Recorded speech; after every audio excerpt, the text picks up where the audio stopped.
Hello and welcome to this week of Rugby League, and what a week it was, because on the Tuesday night we had that playoff, a match that I've got to be honest in saying to you will live in my memory for a long, long time to come. In fact, it was one of the most enjoyable matches that I saw all year. Balmain and North Sydney. And of course the sentimental favourites of everybody, the Bears, there one moment and not the next. Balmain clawing their way out of trouble, and then a sensational try from Scott Gale, clamping that victory for them. That sent Balmain into another sudden death situation against Manly on the Saturday. It was to be called the Minor Preliminary Elimination Semi-Final. A pretty long title, one that you wouldn't like to print on an introductory card, but there they were again, Balmain, doing what they know best, fighting against the odds, against Manly. And then, on the Sunday, Canterbury, Bankstown and South Sydney, the major preliminary elimination semi-final. So it goes, but it didn't have the same importance, if you like, as the Saturday match, because Canterbury and South both knew they had another chance. And that's the week that was. And let's start on the Tuesday with a great match between the Tigers and the Bears. It was this time last year that we had Manly and Penrith going down to the wire. I guess a guy like Ross Conlon certainly becomes very valuable tonight. Very important for Balmain, but they've got a number of key players. They've got Elias and Roach to take them forward up front. They've got Gale who can make breaks in the middle, and of course Gary Jack at fullback, but capping that all off is the goal kicking of Ross Conlon. Their full readout for tonight is Jack, Gartner, Conlon, Schofield, Davidson, Bridge, Gale, Hardwick, Brooks, Sirinen, Roach, Elias who's captain, and Hemsley. I'm going to join Billy Anderson on this one. I don't like the look of this North Sydney side, minus the big star, of course, the New Zealander, Mark Graham.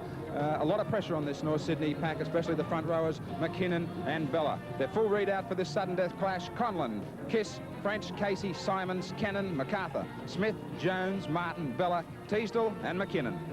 Conlon is going to kick off, and the playoff is underway.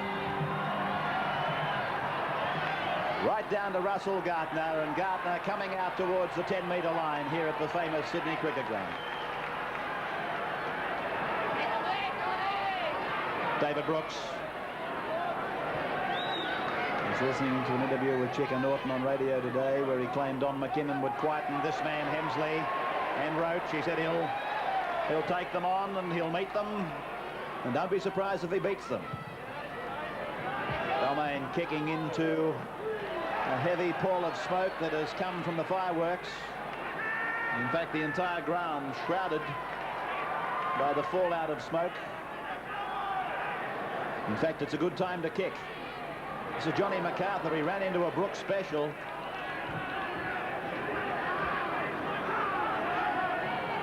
Jones. Oh, Hemsley went for him with a shoulder. Jones said, "Is that all you've got to offer? Come and have another go." Elias, Brooks, Sirinen, they all went in, and a penalty goes to the Bears. Crowd loving every moment of it. So this was Hemsley's second shot at the mark. Conlon finding the line. Have a look at that smoke. Edingham was reminiscent of broadcasting during an English winter. Spare me the thought. Bellina. Brooks has been, I think, in 4 or 5 tackles, and the match is only about 2 minutes old. 5 is the count on Brooks. Jones takes it up to them again. Little Hardwick was underneath him. Play back to Teasdale. Off and away from MacArthur. Out to Cannon. He puts the kick in. That'll find the line. 18 metres out from the Balmain line, in front of the Doug Walters stand.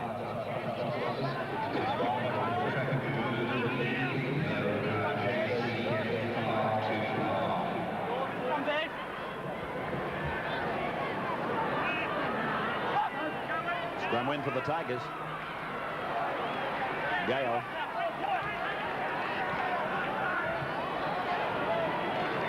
Gary Bridge pulled down by the substitute lock, Richard Smith, but offside at the scrum, North Sydney. Or offside at the play the ball, I should say. Penalty to be taken by Balmain. Play back to Schofield, given off to Gartner. On it goes to Elias. Elias now dummies to Gale, goes himself, and he's cut down there by a wholehearted tackle from Gavin Jones. Play back to Gale to the right for Conlon. Wide ball for Schofield. Short pass for Jack. Jack calls him inside. Gartner does that. Goes inside the 32-metre line. Tackle just outside the quarter. Playing it back to Conlon. This is Bridge. Now it's Gale. Gale steps off the left and goes to the quarter. Tackle by Smith. Over the top, McKinnon. Roach. Back to Roach. It's a penalty, is it not? Now he's said play on. Hardwick. Away now for Davidson. Davidson goes for the corner. And he's over the touchline. In fact, he's taken the corner post, which is part of the touch in goal area. So it's a 22-place kick to restart. Well, by golly, I thought there should have been a penalty here for North Sydney. Roach appeared to give the ball to Hemsley. It came off Hemsley's hand and went back to Roach. And I would have thought Roach was offside. Graham, it's been a long time since North Sydney have been at the cricket ground in a game such as this. Do you think it's going to be unusual for them and difficult to play here? Good football by the Tigers, Graham. Scotty Gale. Gale's up to the 32-metre line. They're going to have enormous difficulties right now, Bill, because Balmain got to go all the numbers out wide. This is where they need the ball. As I said, they're coming up with some poor passes out wide. They should have had an early ball then to give Conlon the opportunity to put Davidson away. This is David Brooks now. Bumping his way over. 22-metre line, Davidson. Davidson. Yes, it's a try. Scored by John Davidson in front of the M.A. Noble corner. Well, David Brooks was the man. He absolutely steamrolled his way over the defence. Have a look at him again. Here he comes to the 32-metre line, and bingo!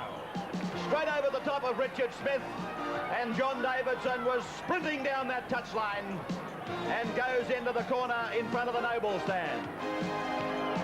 David Brooks has been the form player for Balmain in the last 2 weeks. You can see here he was able to get a tremendous pass away. He broke one tackle. 2 North Sydney players committed themselves to stop him. That allowed him to slip the ball onto Davidson. Fullback Conlon was nowhere to be seen. Mark Cannon came across in cover defence, but he was too late. So John Davidson scores the first points of the match. Ross Conlon has this attempt at conversion from there, just outside the 22 and a metre in. That's the angle from behind him.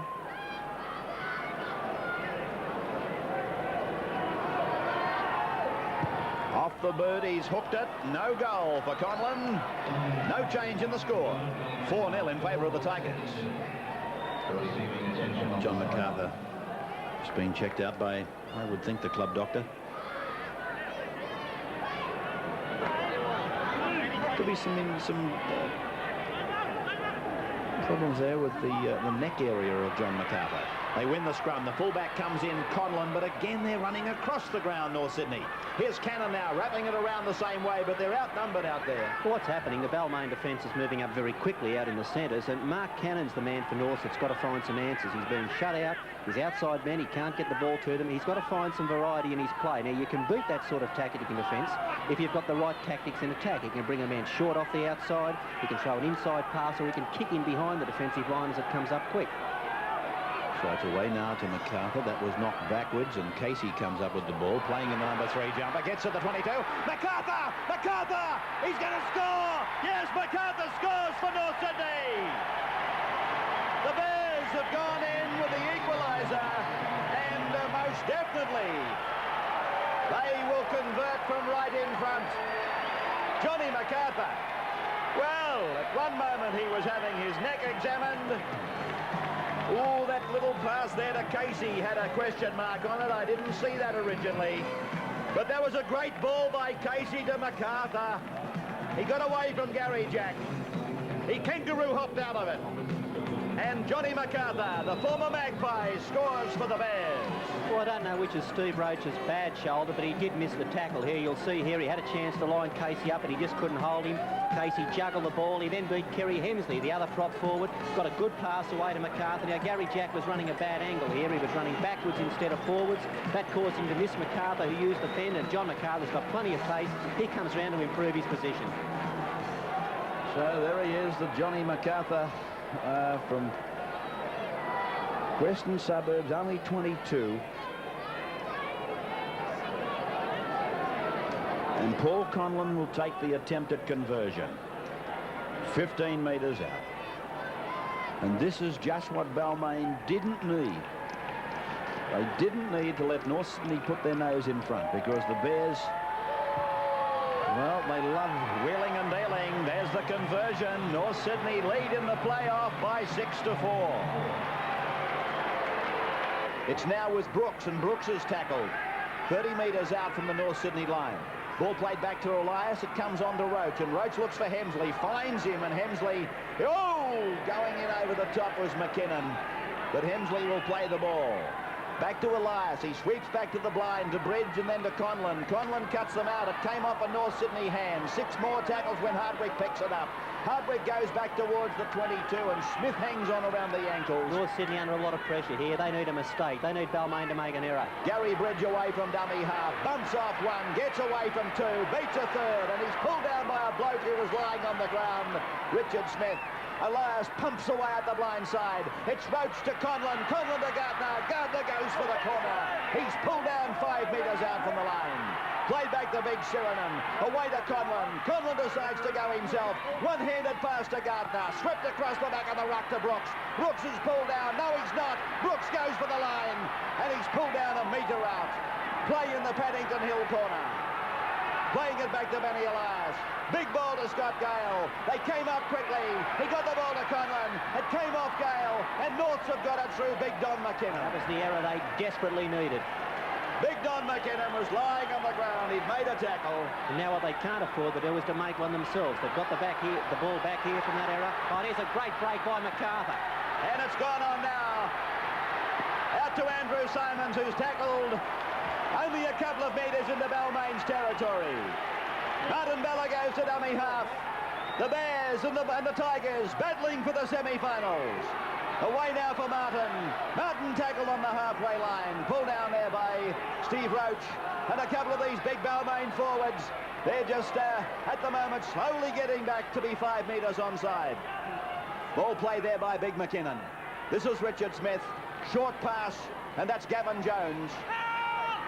Held by Conlon. Away now for MacArthur. MacArthur's kick. That's a better one. He's put it into the vacant space. It's going back into the big in goal here at the cricket ground. Davidson comes out to meet the defence. He's got Gary Jack with him. Sends the Australian fullback down the ground, but he's tackled 6 metres inside the 22 line. Scott Gale. Pulled down, or he wasn't pulled down, but Bella will get the credit for the tackle.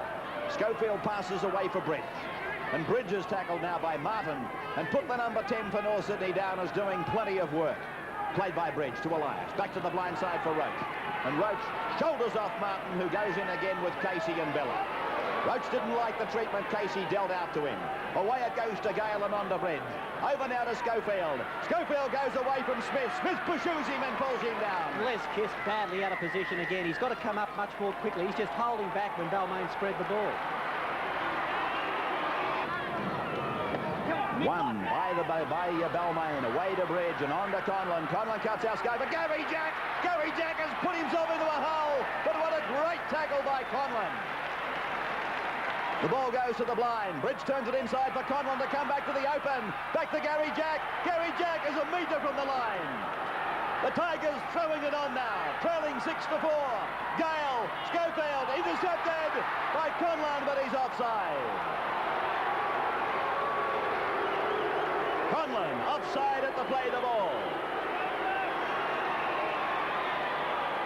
There it is. The pass goes out. There's no question that he was inside the 5. Sheridan will play it 20 metres away from the Balmain line. Away now for Steve Roach. Turns it inside for David Brooks. Brooks is up to the 32. Finds Benny Elias. Elias is pulled down by MacArthur. Play back to Hemsley. He was supposed to be dummy half. The ball went through his legs. It's gone on to Gale and Conlon.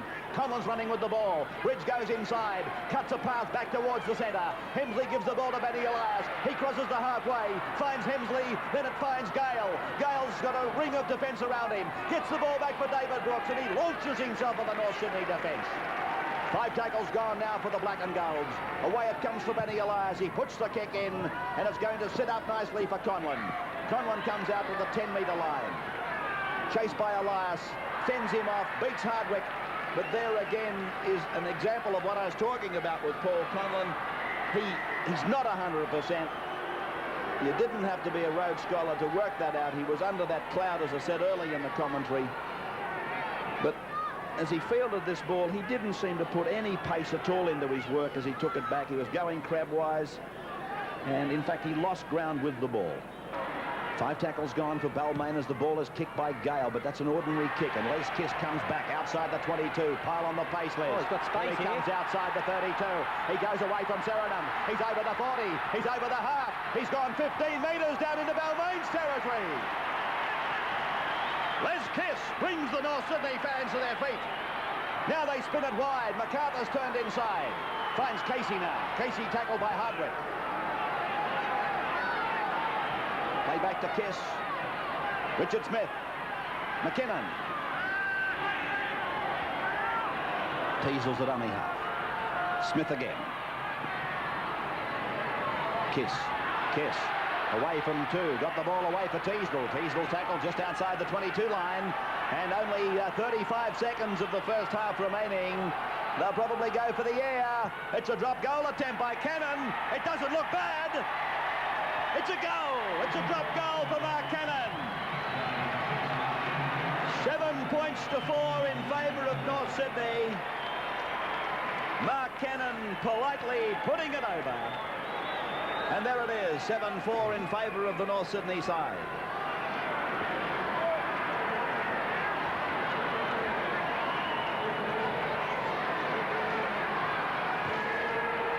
There's the siren sounding, and Michael Stone calls a halt. 7 points to 4 in favour of North Sydney, the half-time scoreline in the NEC big game playoff for position number 5 in the Winfield Cup from the Sydney Cricket Ground. Wayne Pearce, a big announcement during the week, Ray Price saying, if the selectors want me, I'm available for the Kangaroo Tour. How did you view that? Well, he obviously feels that they may need some more experience on the tour. But I really think the selectors will use the tour to blood younger players, and there's plenty of young guys going around, but you know, the offer's there from Pricey if they feel they need more experience. Time on. Balmain from left to right. Don McKinnon goes back with it. Roach pulls him down. 25 metres after the North Sydney line. It's Martin, the second rower. Jones. Out comes the ball, knocked on by McKinnon. And this scrum will be a Balmain feed, 25 metres out.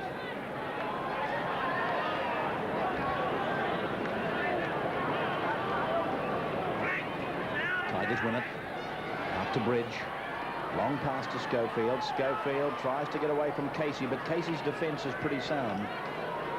He topped the tackle count against Parramatta when we had them on television at the stadium, and he got the game ball that night for Norths. Casey, the centre. Play back to Gardner, given to Hardwick. And Hardwick is pulled down there by Fred Teasdale. Bella just hobbling back to position. He looks okay now as it goes from Gale across to Sirenen. Sirenen, to my way of thinking, has been their most dangerous attacker. The ball goes through from Jack and is picked up by Davidson. Davidson comes to MacArthur, and MacArthur takes him over the touchline. Good tackle by the little halfback.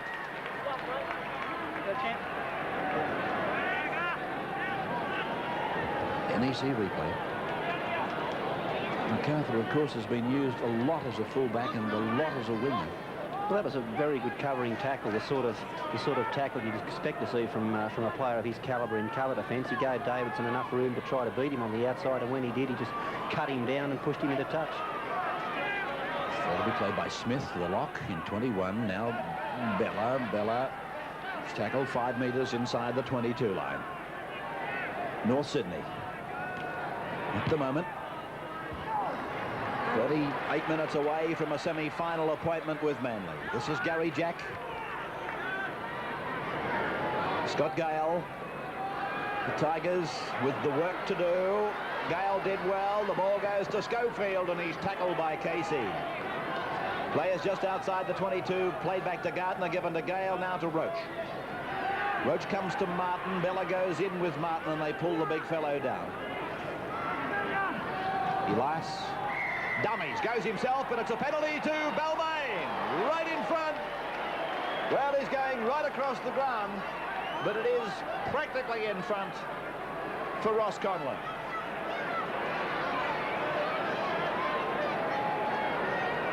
Seven points to 4 in favour of the Bears.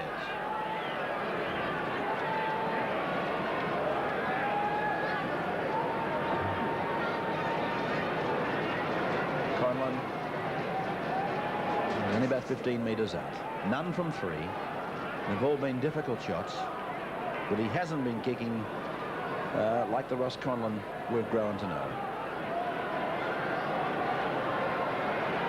15 out, practically in front. There it goes, and no troubles for Conlon. The scoreline, North Sydney 7, Balmain 6. Davidson, 7 metres out from the North Sydney line. Kevin Hardwick puts the head down. He's renowned for burrowing under tackles. They're only 2 metres out. Has the time arrived for Balmain? Yo! Scott Gale had it and put it down.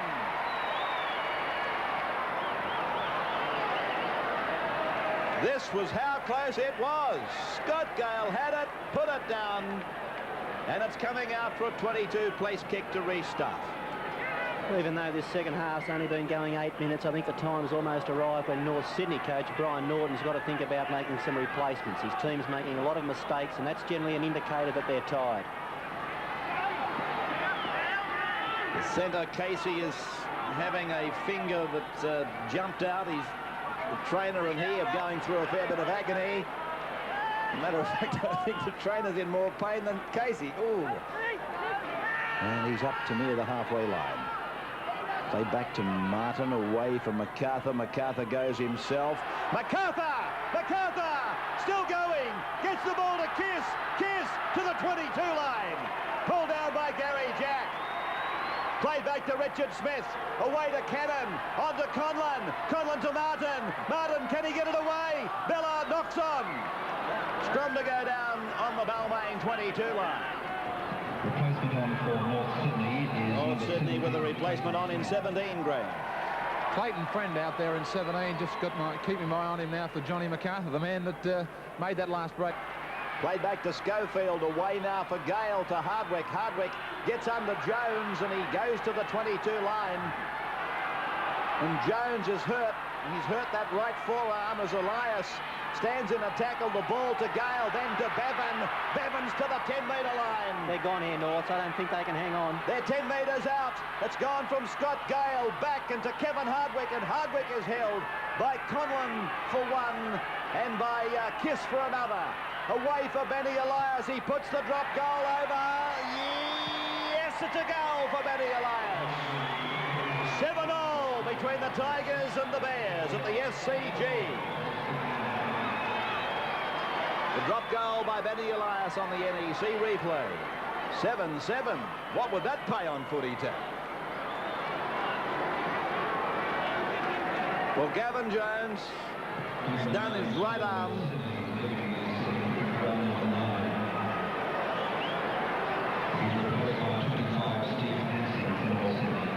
Hansen has gone on for Jones.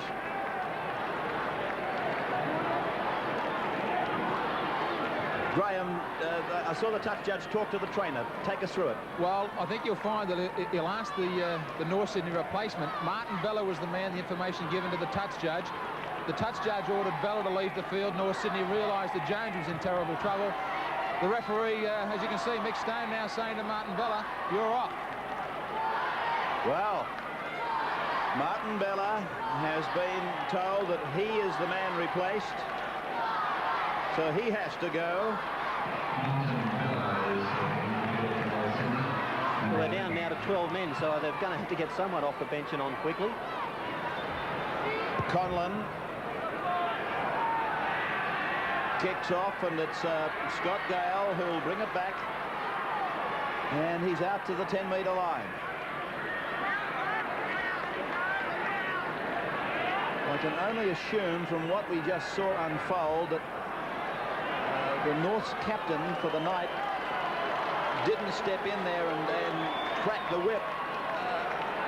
Filipana is coming out.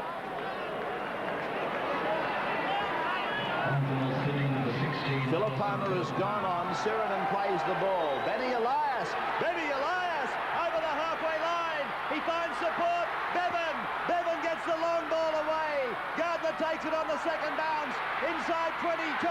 It's gone to Schofield. Schofield's looking inside, and he's held by the Bears and put into touch. Oh, it's a thrill a minute at the cricket ground.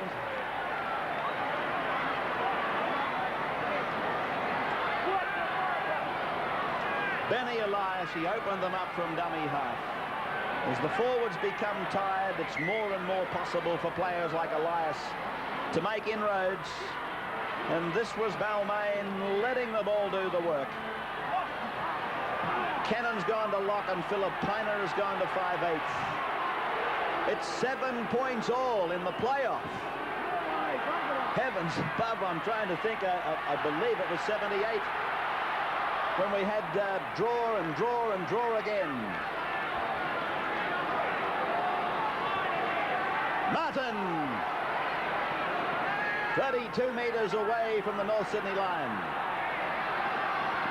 Don McKinnon, that's good ground there. And as I said to you earlier, as the forwards are starting to tire, more ground is being made from simple dummy half plays.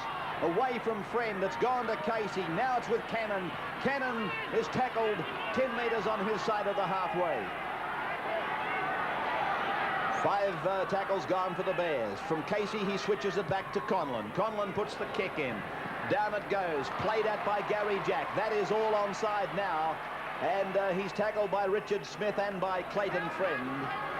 In the event of a draw, it's 10 minutes by 10 minutes, right here and now. And of course, if it was still tied, they'd come back on Thursday.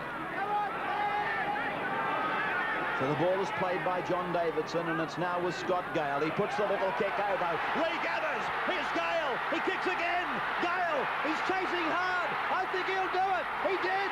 Scott Gale scores a sensational try. Probably the best individual try I've seen in rugby league television. That is sensational from Gale. That's not a gale, it's a hurricane and a tornado, all wrapped up into one. Have a look at him, the former schoolboy star. Decided to take it all between the teeth. He kicked and regathered. He kicks and he regathers again. Take it, Billy Anderson. Well, it was realised here by Scott Gale that North Sydney had no cover defence. We'll see on the next replay that Clayton Friend, the half-back, was at second marker. Gale chipped over the top, caught the ball on the full. Now it was a battle between him and the full-back Conlon. He didn't have the support, so he decided to try the kick again, put it into some open space. It was a race between he and the number 3, Casey, for the ball. Gale's one of the fastest men in the game. He got there just short of the line, but his momentum carried him over. That's freaky stuff from Scott Gale. Well, Ross Conlon will take the attempt at conversion.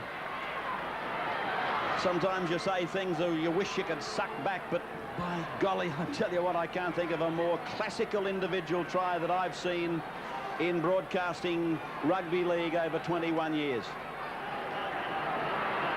That's unbelievable stuff under the pressure that his team was under. Conlon from 18 metres out and 15 in from touch. He lets it go. It's good. It's a good kick by Conlon. Balmain 13, the Bears are 7.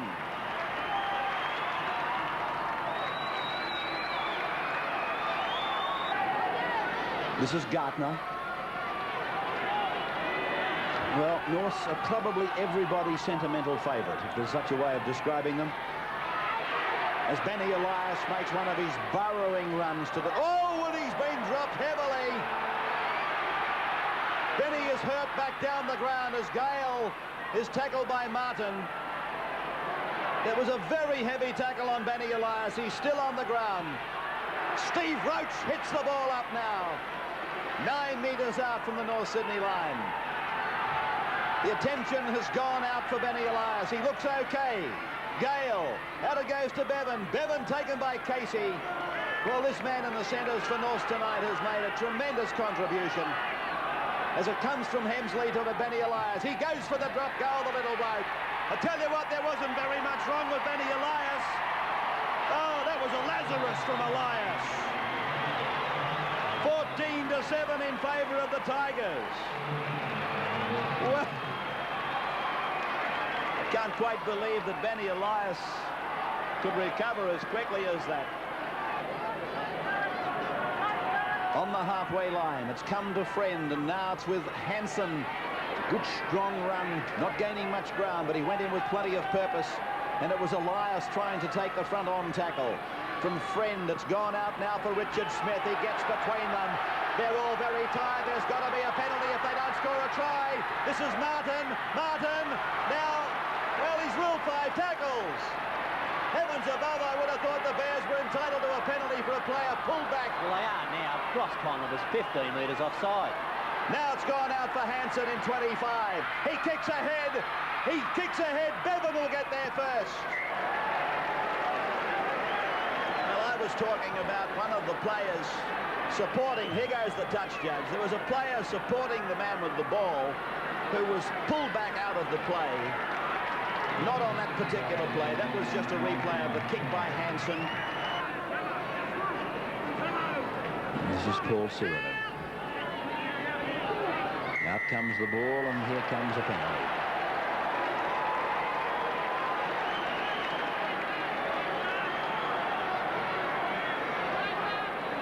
And Conlon is going to shoot for it. Well, it's well within his range. He's 45 metres out, and there's the replay of the incident with Simon Brockwell on Paul Sirenen, and the penalty goes to the Tigers. 7.5 minutes of time in a sensational playoff in many respects.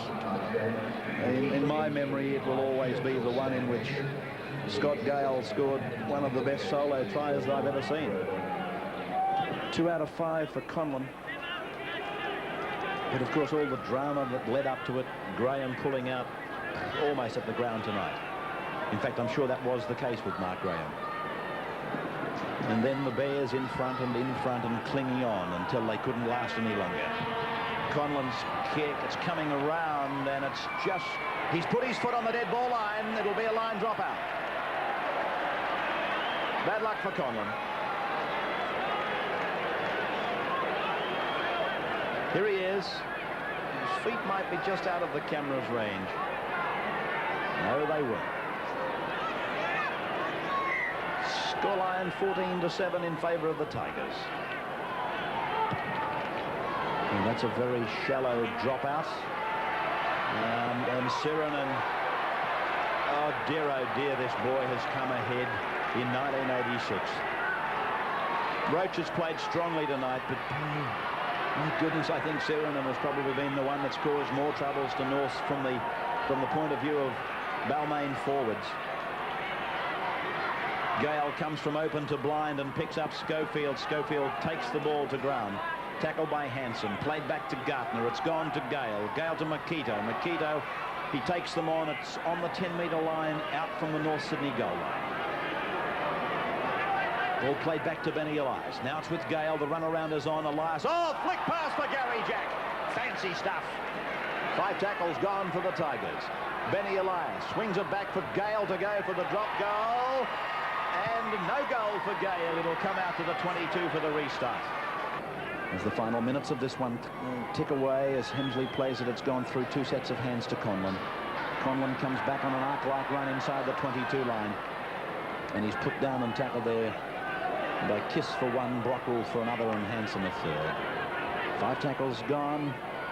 As Mike Marquito goes from dummy half, spins it back for Brooks. Brooks goes towards the line, not held, and he's put down. That's, well, he's indicating 6 more tackles. He's indicating 6 more as Gale feeds it away for Paul Sirenen, and Sirenen is put on the ground for one of the few times, really, that the North forwards have been able to actually put the big fellow on the deck. Elias is the dummy half. The ball has come from his grasp and gone back to a Balmain player. And referee Michael Stone is ordering the knock-on.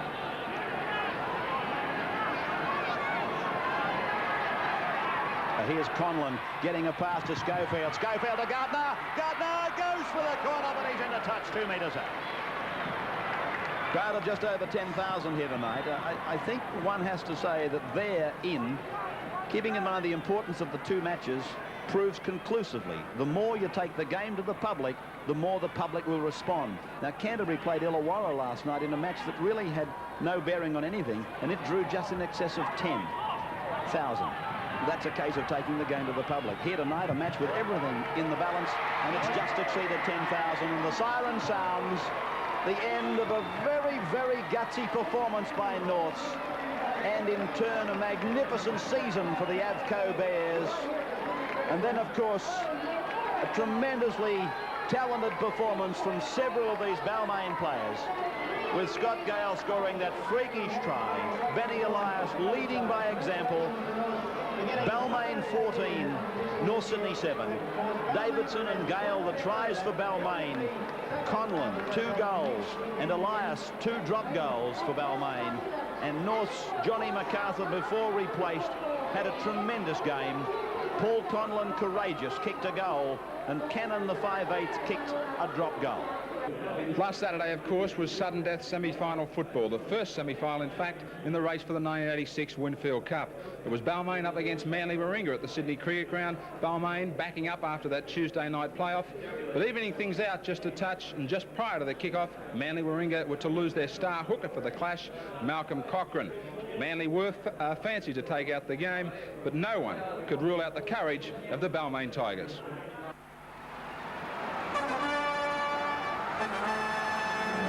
Hello and welcome to our NEC Big Game Minor Preliminary Semi-Final between Manly Warringah and Balmain, and today's match in the Winfield Cup comes from the Sydney Cricket Ground. Balmain reached this sudden death semi after their hard-fought victory over the Bears here at the Cricket Ground last Tuesday, and that loss by Norths saw them bow out of the 86 season. In head-to-head clashes, the records show these two sides have had a victory each. Manly come into the game with only 1 win out of their last 7 games, and that was 3 weeks ago against defending premiers Canterbury. Their team for today is Gurr, Davis, Close, Blake, Shearer, Cox, Hasler, Lyons, Cleal, Vorton, Hardy. Charlie Haggart comes in for Mal Cochrane and Phil Daly. Benny Elias leads the Tigers again this afternoon, and after their last 2 wins, firstly over South and then North in the playoff, maybe they found the winning formula. Their team: Jack, Gartner, Conlon, Schofield, Davidson, Bridge and Gale, Hardwick, Brooks, Siren and Roach, Elias and Hemsley. And the referee for this NEC Big Game semi-final is Kevin Roberts. Manly running from left to right, and Balmain guarding the Randwick end. Gartner, he made his name in Rugby League playing for the Eagles.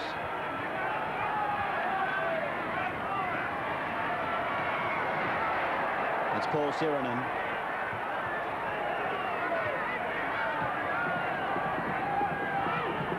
Hemsley, solid tackle, 3 of them got him, and I thought Hasler was a wee bit high. Played by Roach. Gale, charged down by Manly, and picked up quickly by Jack. He got around Hardy. He's outside the 32 line. Vorton 1 tackle, Daly the other. Benny Elias, who played such a dominant role in Balmain's win of the playoff. Roach, pulled by Lyons, Vorton over the top. And Roach got up and gave Vorton 1 in the chin. Gale kicks ahead down towards Marty Gurr. Gurr inside his own 22. Hit by Conlon and by Hemsley. They both let him go, and he has to go again, Conlon. Play back to Belshire. Elias chases, makes the tackle together with Brooks. Brooks comes up with the ball. It's gone quickly through Bridge to Schofield, and Davis makes the tackle. Paddington Hill corner. 18 metres out for the Tigers. Brooks. Met by Cleal and by Lyons. A chance here for Balmain. They're on their second tackle. Away now for Gary Jack to chime into his back line. Paul Vorton down around the legs. Hasler over the top. Gale, the dummy half, jinks the attack, was slow service. Hemsley out the back, picked up by Schofield, away from one, taken by Hasler. Vaughton over the top. That's the 4th tackle now for the black and golds.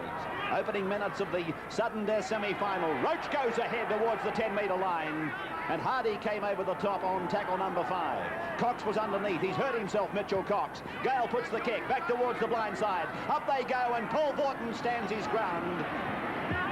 Tackler was Paul Sirenan together with Scott Gale. Mitchell Cox is injured. It's the replay of the little chip by Gale that went from the open side back to the blind. Well, Balmain have started like a house on fire, and I think they needed to. They played that the playoff match against on Tuesday night, and to win this one, I think they've got to get a good point start and let Manly come from behind. I don't think I could see the Tigers winning it coming from behind. Charlie Haggart is tackled. What a big job he's got here today, filling in for one of the star performers of the year, Malcolm Cochrane. The kick down the ground is off the boot of Mitchell Cox. The breeze is swirling around, doing funny things as Gartner comes away. He's coming across the ground, though. Dale Shearer wraps him up, and he's into touch. Don't look at the touch, Judge Russell. You're dead set. Put your foot on the line. Bad luck for you and for Balmain. You'll see the foot. There it is. Touches the white line. That's out. And this will be a Manly feed to the scrum on the Balmain 22. A chance for the Eagles. Manly nice and deep here. They're looking to put a play on in the back line. Cox decides to take them on himself. He's tackled by Hardwick and Brooks. Good breaking from the scrum by the open side second rower and Locke. Now it's close. Oh, he went in one side. He came out the other. He's tackled 10 metres out from the line. Chris Close to play it. Lyons sweeps the ball open side. Hasler, Cox goes back, gives it to Hasler. Hasler's up to the 10. He's 8 metres out from the line. Manly looking to draw first blood. Charlie Haggart. He's over. Oh, that's fragile defence by Balmain. Terrible defence by the Tigers. But Charlie Haggart, the man who is filling the very big shoes of Malcolm Cochrane, simply got out from dummy half. He went straight through the intended tackle of one Balmain player. I think it was Gary Jack. It was Gary Jack. See it head on. Hardwick couldn't hold him.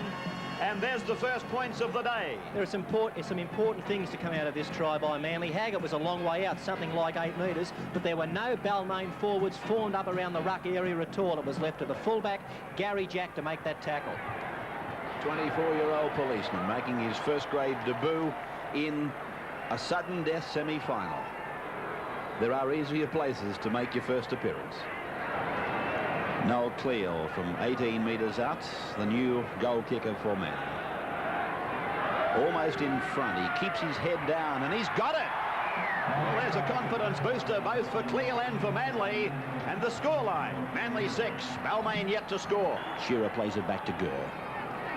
And a crunching tackle, that one, from Hemsley and from Sirenan. 10-6 Penrith won the 23s today, and North 26 Balmain, no score in reserves. A big win for the Bears in reserves. Might have eased the pain of last Tuesday night for the Bears supporters. And here's a penalty going to Manly. Inside the 5 against the Tigers, who are trailing 6 points to 0 at the moment.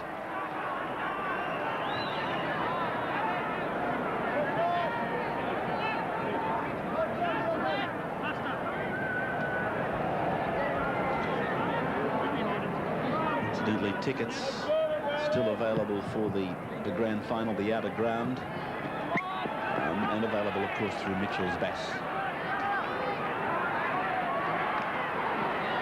Daly got his pass away. Well, that's excellent work, because 3 Tigers, they let go with very heavy tackles, and it included Roach and Hemsley, and Daly still got the ball to Haggart, who at the moment is having an absolute ripper of a game.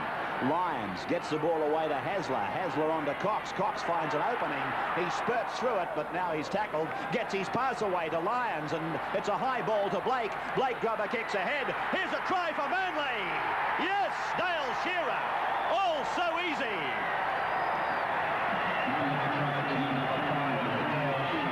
Dale Shearer scores for the Eagles, their second of the day.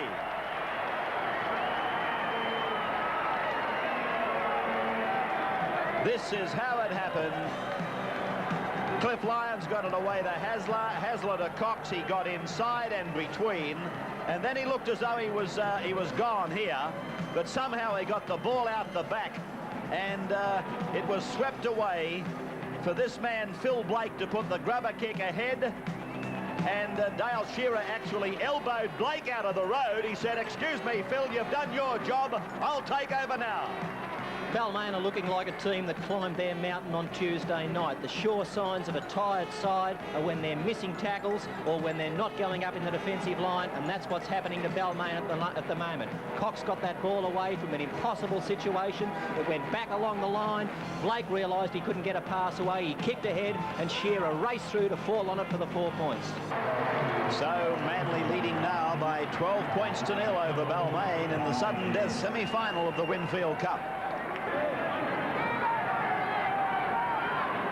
Hardwick. Playing it back to David Brooks. Away now to Gale. Gale to Bridge. Here comes Sirenin running hard. And he gets the pass back for Gary Bridge. He says to Schofield, "Stay with me," but it's a forward pass. Bridge, actually, you'll see him. Well, you just missed it probably. He fended Schofield off as if to say, "Give me a bit of room here and get behind me," but it was all too late. And here's the ball coming out against the feed, won by the... Gale! Gale takes off! Oh, he's going to score! The easiest of tries! Scott Gale, he had to pull out the classic try on Tuesday night to snuff the Bears out. And here today, it seems like he may, if there was any way of Balmain coming back, he had to do something right at this point in time, but it all came so easily for him. Scott Gale, the halfback for Balmain.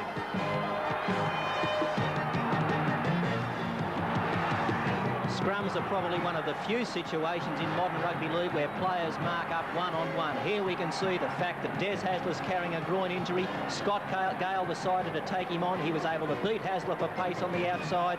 The other players in the defensive line stayed out on their man rather than come in, and Gale goes over to cross under the black dot. Conlon gets the extras, and the score line at the Sydney Cricket Ground is 12 points to 6 in favour of Manly over Balmain. Bring it back to Haggett. Gives it to Hardy, and Hardy is met by Brooks and by Sirenin. And they force him way back down the paddock, down to the 22 line from where he came. It's more like the Balmain we saw in the last 2 matches. They made sure of their tackles and drove the opposition back. Cleal outside the 40, gets his pass away, and it's Phil Blake. Blake, he's over the 22, he has to regather, and it came off Davidson, I thought. So it'll be a scrum about 5 metres out from the Balmain line. Phil Blake should never have passed that ball. The Balmain defence was coming across, but had he looked on the inside, he'd have found Des Hasler. He was looming up in support. Hasler was unmarked and going to cross between the uprights. Blake didn't see him, kicked ahead and was unable to regather the ball. So the scrum going down about 8 metres away from the Balmain line. We'll have a look at Conlon out in the centres. He's a mile offside, but the penalty's gone to Balmain nevertheless. He's got the halfback Hasler for an incorrect feed, but I would have thought the initial breach was the centre, Conlon, standing in line with the props.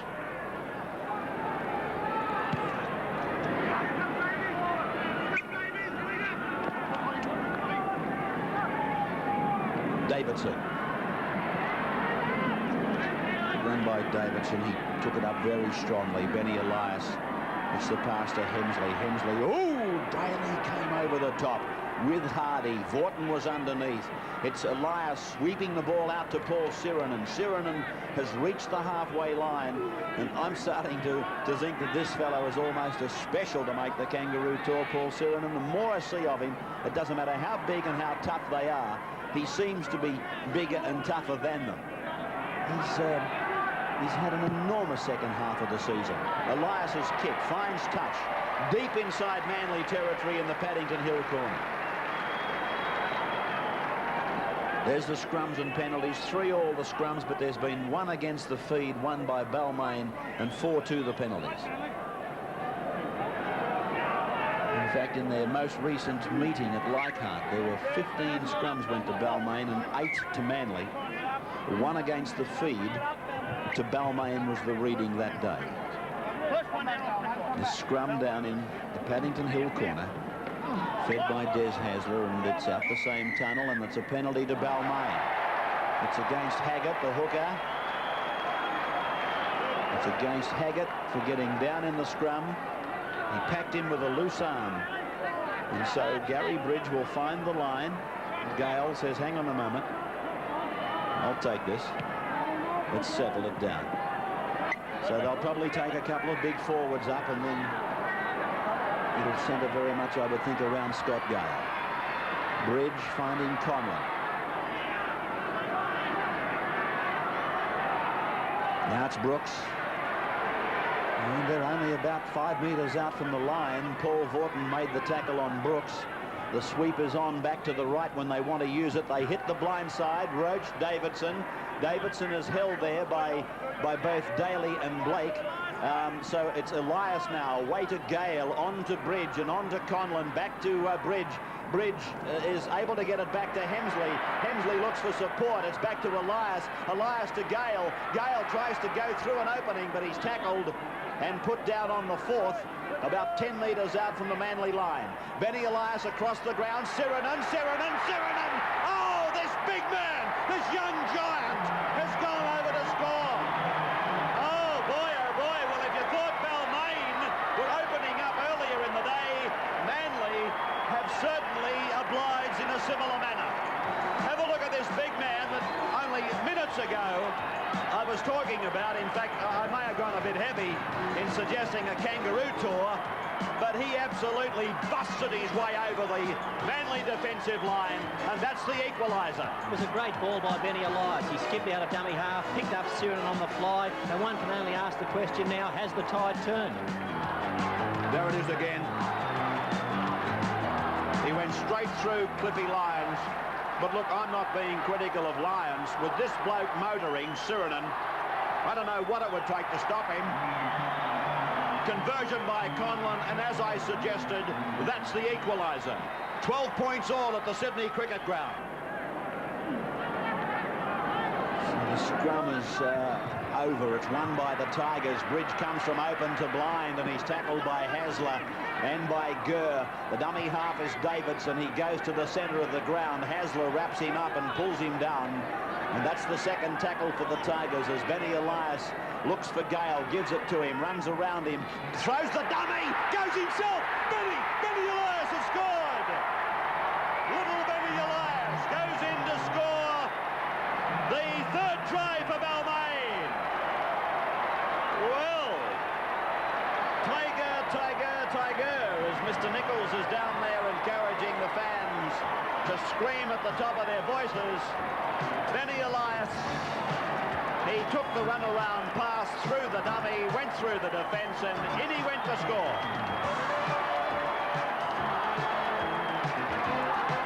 Early in this match, it was Balmain's turn to miss tackles, but Manly have now taken over that man. Now, Elias did nothing here. He faked a little bit on the outside, but he had to go through 1, 2 Manly defenders, was hit as he was about to be hit by Gurr as he crossed the line, but Gurr was far too late. Well, what an incredible game as Conlon converts and Balmain lead by 18 to 12.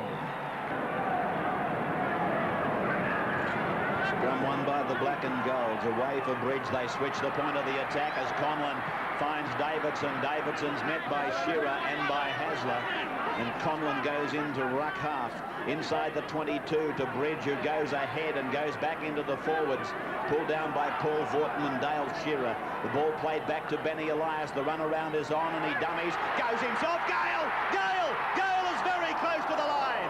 Roach is screaming. He's saying, oh, why didn't you give it to me? Back for the drop goal by Benny Elias.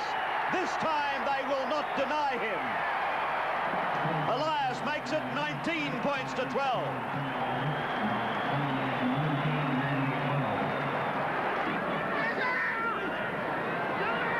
Close. Shearer away from Bridge, who's hurt. Shearer stands in a tackle. And an exhibition of this touch football continues. Hardy away now for Davis. Scrum will go down just into Balmain's territory. That's if it's got the time.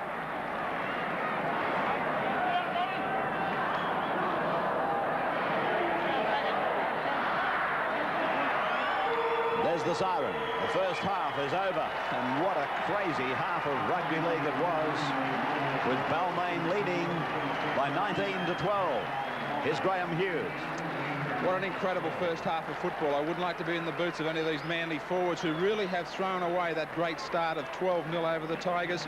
Balmain were really searching for their breath in that first 10 to 15 minutes.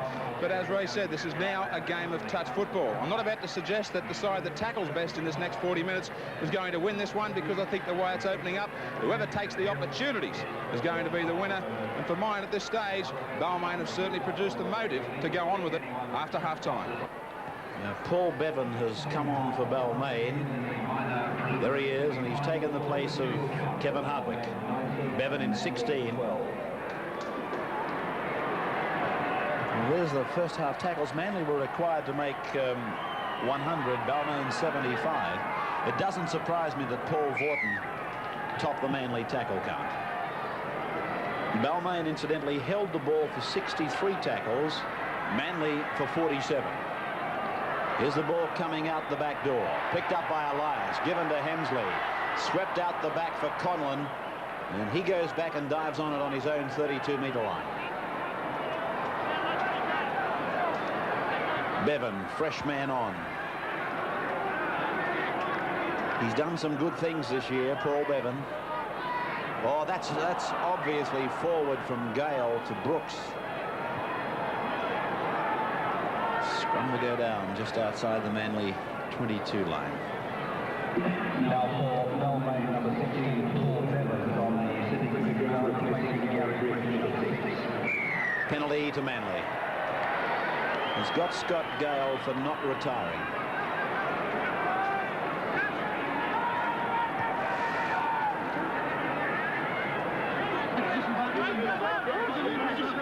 Hesler again. This time he's got a good heel and has come away out to Cliffy Lyons. Lyons on Bridge. Bridge on. He punched the ball out. It's come down from Conlon and inside to Bevan. Bevan back to Bridge. Well, I would have thought Conlon was offside there. There's no doubt that Bridge punched the ball from the Manly player's grasp. This is Gale, who's 6 metres out from the Manly line. Now he's put him off. He has sent Cliff Lyons off the field of play. No sin bin. No sin bin. He has sent Cliff Lyons off.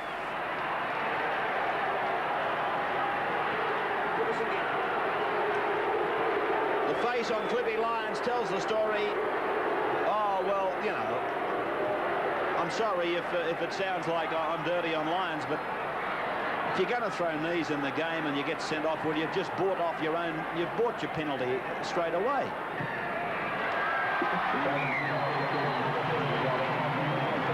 Scoreline rolls over. Balmain 21, Manly 12. Mike Marquito and John Owens have been told to stretch.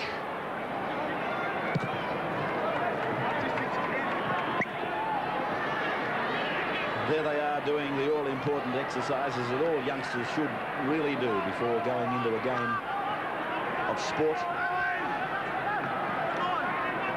Back now for Charlie Haggett. He's up to the Balmain 22 line. Played back to Bill Hardy. Hasler from blind side to open. Cleo goes back to the blind. Cleo. Haggett! Oh, the ball to Hasler! Hasler scores the try for Manly. Gardner is complaining about a forward pass. I've got to be honest with you, we're looking at them from a rear vision in the commentary box. It was a simple switch of play by the Eagles. Noel Cleal got rid of Schofield. He took the tackle, gave it to Haggett. Haggett got the pass away to Hasler, and Hasler went in beside the upright to score the try. A planned move by Manly that opened up this hole. It was a switch by Hasler back to Cleal. He was running into a bit of a gap. He was able to get away from Schofield. Another Balmain defence onto Haggett. He'd done a good job because he'd been the dummy half, backing up, fired the ball back onto Hasler, and he did the rest. So the Eagles down but not yet out. Des Hasler, nobody deserves all the spoils that rugby league has to offer more than Des Hasler. Cleal now gets the extras, and the Eagles are clawing their way back into it. At 21 points to 18, the Tigers leading. Bevan. Anything happens, of course, Bill, when you get a situation of 13 on 12, complacency can creep in. This is Owens. It can, but I still feel that man off probably evens things up as far as the fitness stakes are concerned. Away to Gale now. Gale, a short ball for Sirinen. Sirinen! Sirinen! Sirinen! Oh, by golly, is this boy having a game? Tackled by Gurr, 2 metres out from the line. Conlon away to Gale. Gale decides to try and do it himself. Gets the ball to Benny Elias. Around the back for David Brooks. He lofts the pass over. It's gone from Bevan, and Gardner knocks on. So a scrum will go down 12 metres out from the Manly line. Well, Paul Sirenen's turned into an amazing player. I think that Bob Fulton would feel like sending his next replacement on with his axe in his shorts to stop him. Have a look at this for a run. He went through 2 Balmain defenders and almost pulled through the fullback Marty Gurr.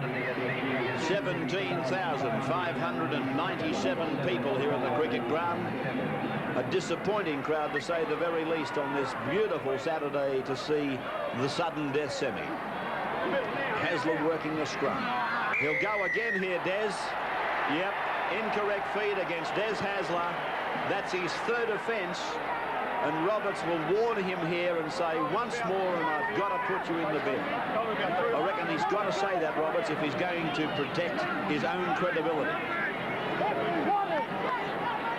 Which, I might add, has been questioned, I believe, quite unfairly in some other quarters of the game. I've never subscribed to that, and I never will. The credibility of referees I'm talking about. Gartner. But, of course, there'll be those that will tell you that makes you a trick pony. 25 is John Owens. Right in front of the sticks. He's 5 metres out. Elias dummies once, gives it to Roach. Roach, where is it? He's still got it. One-hander, it's a try. Oh, Steve Roach. That was a magical ball. That was a Houdini. Oh. Well.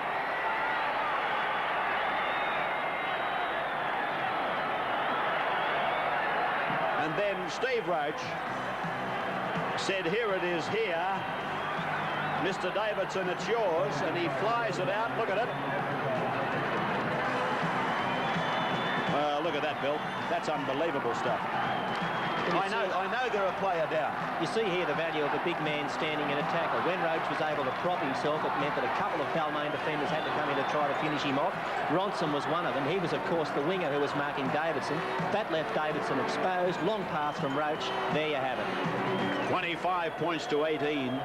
John Davidson, the try scorer. The butcher, who just carved them up. There she goes. He likes it. It's coming around, but it didn't come around quickly enough. 25 to 18 in favour of Balmain over Manly. Manly playing with 12 men. Steve Roach off the field. Cleal loses the ball. David Brooks comes up with it. Charlie Haggett is down for Manly. He took a savage blow. It's gone from Gale on to Conlon, now to Bevan. The crowd, like the viewers at a bullfight, are calling on them to inflict the last delivery of the sword as it goes now to Marquito, and Marquito is tackled 20 metres out from the Manly line. Stop laughing, Anderson. I forgot what weapon they use. It's gone to Hemsley now to Elias. Elias back on the ground for Hemsley. Hemsley will play out 12 metres out from the Manly line. What hope have I got with you trying to poke fun at me? It's gone to Conlon, now to Jack, and Jack is only 2 metres out from the line. He'll play it on 5 and play it back to John Owens. Will they kick? Will they pass? It's across the ground. It came off a Balmain player. Blake away to Ronson. Hemsley chases. Gardner's it's Schofield after Ronson. Will he catch him? Yes. Ronson tackled just outside the 22 line. So will Balmain give the penalty? Blake is tackled by Schofield and Gardner. Played back now for Davis to spin to Haggett, away now to Shearer. Manly looking for runners. Vorton comes up. He takes it to the 22 line. He gives the ball to Blake. Blake on to Ronson. Ronson hit by Sirenen and by Gale. 3 tackles, I think it was, gone as it comes from Vorton away to Hasler. Hasler tackled just outside the 22. Yes, it's 4 tackles now for Manly. It's Balmain leading 25 to 18 as Big Cleo puts it down. It's come down to Haggett. And here's a try for Gurr. The Eagles are in to score in the Paddington corner, making the score 25 to 22. What a game. What an incredible semi-final. It probably wouldn't rate very highly on the scale of defence, but as far as some sensational attack football is concerned, then it certainly has pleased the crowd here today. This is the most topsy-turvy game of rugby league you'd ever want to see. The play's down at one end of the field 1 minute, and then after a succession of mistakes, it just seems to force its way back up to the other. Here the ball was going anywhere. I don't think the Manly players knew where it was going, but it was finally picked up by Haggett. He got it onto Gurr. Gurr had support, but he didn't need it. He was able to cross and do it himself, and Manly is still in this match. So Manly trailing now by just 3 points. Of course, Cleo could well kick this, which would make it 25-24. And then we'll return to that question I asked you earlier. I wonder how important that drop goal of Benny Elias may prove to be. Cleo gets it away all right, but it's wide of the uprights. And it's 25 to 22 still in favour of the Tigers with 8 1/4 minutes to go. It's away from Bevan to Jack, and Jack, one of the senior players, decides to take it himself 32 metres out from the Manly line. Conlon gives the ball to Gale. Gale away to Marquito, and Marquito, a veteran for Balmain, who's always reliably come and filled in the gaps, and that's what he's doing again today as Brooks is tackled only 20 metres out from the Manly line. Well, the Eagles have let Balmain come a long way in just 4 tackles, but well they might. They're playing one man down, have been for a long time. This is Davidson. Davidson is tackled on 5, 12 metres out from the line. Schofield away to Conlon. Conlon puts the kick across the ground. Not a bad kick either, and Dale Shearer takes it over the dead ball line. A line drop out to restart with 4.5 minutes of time remaining. Maybe a touch less than that. The line drop out for Manly. We'll see Balmain come back. Just another reminder, ladies and gentlemen, to please keep on. There's the kick going straight to Gary Jack. He fumbled it for a stride, but he crosses the 22, and he's tackled only 15 metres out from the Manly line. Ball played back now, and it's Mike Marquito showing it, taking it to the 10-metre line. And he's put down there for Benny Elias to come back into dummy half and take control. He runs himself and throws the dummy. Centres play towards the middle of the ground. He's only about 4 metres out. Gale has set himself in a position where he may go for a drop goal, but I doubt it. It's come across the face and then on from Bevan to Schofield. Schofield inside, and David Brooks. Brooks scores for Balmain. Balmain survived the sudden death semi-final with this victory over Manly this afternoon. That was the sealer. David Brooks, the try scorer, and Manly trailing now 29-22. Frank Stanton still giving instructions, but Gary Schofield got a great pass on the inside for David Brooks. The ball went floating across the line. He took Stuart Davis, got the ball inside. David Brooks was backing up, and he goes in to score against the Eagles in the dying seconds of the match to set the seal on this sudden death semi-final. With Manly always a man down, Balmain, if they were to stretch the ball, we're always going to find them short. Schofield here headed for the corner post. He was hemmed in, but he just fired the ball back inside to Brooks. He did a good second rower's job in backing up. And there you have it. Balmain are going to go through to fight again next weekend. Here's the kick by Conlon just inside the quarter line. Looked, just getting away. So no change, 29-22 in favour of Balmain over Manly. Anyone moving on to the cricket ground. Way to Elias. And it came off the chest of Stuart Davis. So the scrum will go down just 22 metres, a little bit more out from the Manly line.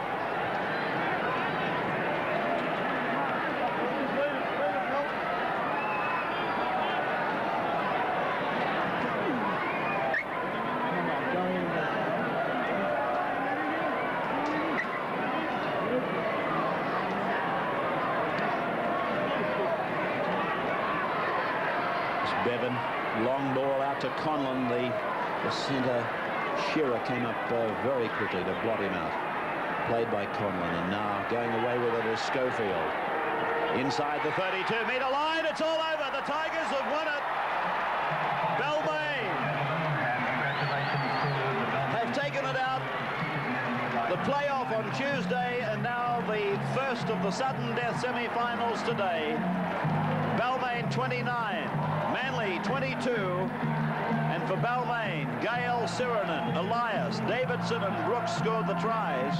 Conlon kicked 4 goals, Elias kicked a drop goal, and for Manly, Haggart, Shearer, Hasler and Gurr the tries, and Cleal kicked 3 goals. 29-22 in favour of the Tigers. Frank, congratulations. Outstanding performance. We'll get out of these cables. Mate, I'm very pleased. A very gutsy effort, and you know, we had our problems there early in the game, but the guts and courage of these guys came through, and they've won, and they won their way to fight next week.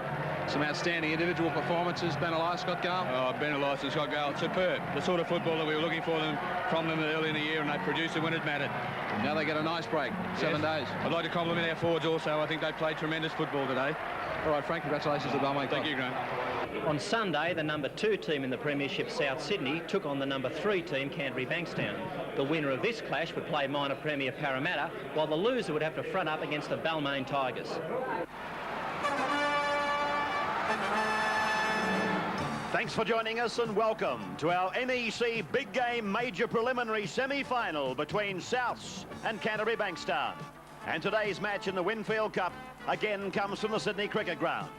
Well, the winner of this match will play the minor premiers Parramatta next Sunday. The loser will meet Balmain on Saturday. Souths and Canterbury head-to-head in 86, and it's 1 apiece. Last weekend, the Rabbits were beaten by Balmain, but in recent weeks they have beaten Manly, Canterbury, and played a draw with Parramatta. Their full team: Cruikshank, Ross, Baker, Pobji, Biles, DeJura, Coleman, Andrews, Boyle, Davidson, Roberts, Fennick and Johnston.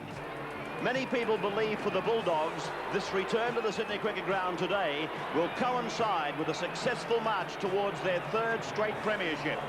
Their full team readout: Curry, Farah, Hagan, Chris Mortimer, O'Brien, Lamb, Steve Mortimer, Langmack, Robinson, Dunn, Kelly, Bugden and Tunks. And the man in charge of this major preliminary semi-final is Michael Stone. South Sydney running from right to left, guarding the Randwick end, and here's Andrew Farah taking it back for Canterbury. Metten pulled down by Roberts in 24, Ross in 2 and Fennick in 12. Here's Bugden tackled by Fennick now. 22 metres out from the Canterbury line. Steve Mortimer to Jeff Robinson. Robinson's put it down. Coleman comes up with it for South. Spreads the ball to Boyle. And Boyle hammered to the ground by Canterbury.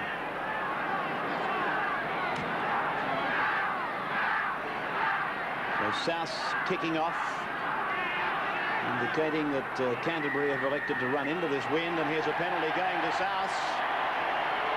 Right in front of the uprights, only 30 metres out. See it again as referee Stone decides that the best time to let them know who's in charge and what I'm all about is in the opening exchanges.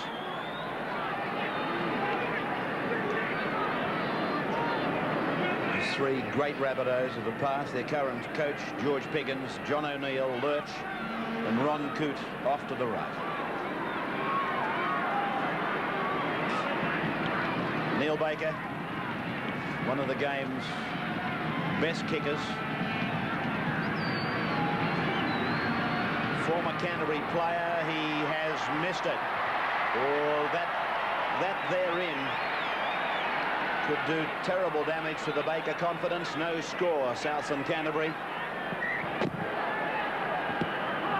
22 dropout by Lamb.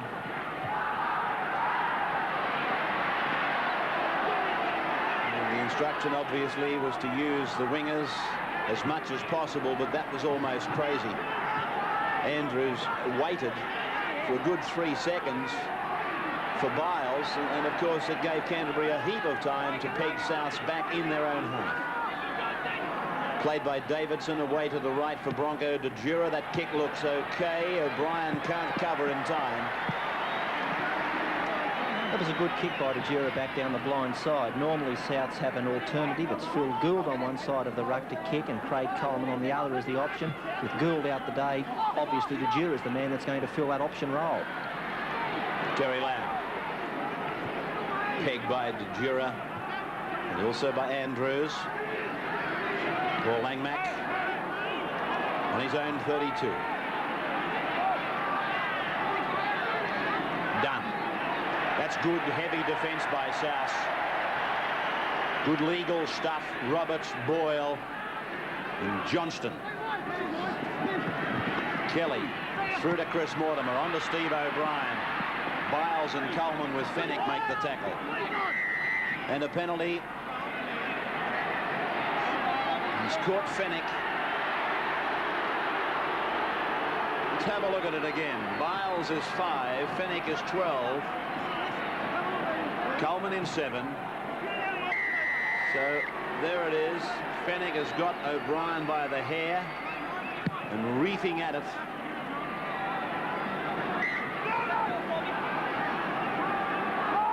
There's the lower grades. West defeated East 17-12 in extra time, and East defeated Manly 17-8.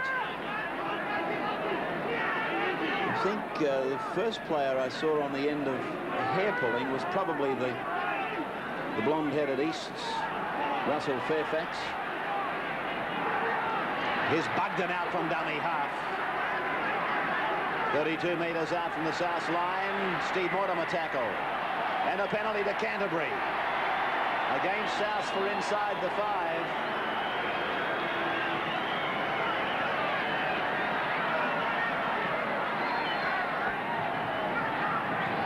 He's probably not as strong a kicker as Baker, but on the score of semi-final nerves, I think he'd be probably the coolest man in the league.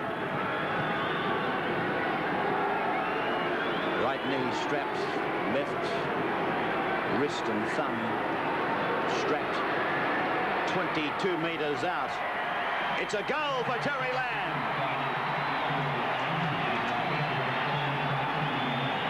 (2-0) in favour of Canterbury.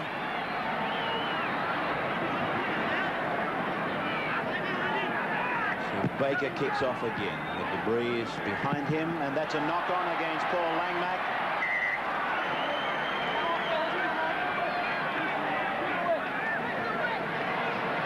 Again, Langmack mistimed his approach to the ball and then went for the spectacular take. South winning the scrum. De Jura tied up by Lamb, who came up on his outside. Langmack breaking from the scrum quickly. Away now to David Boyle.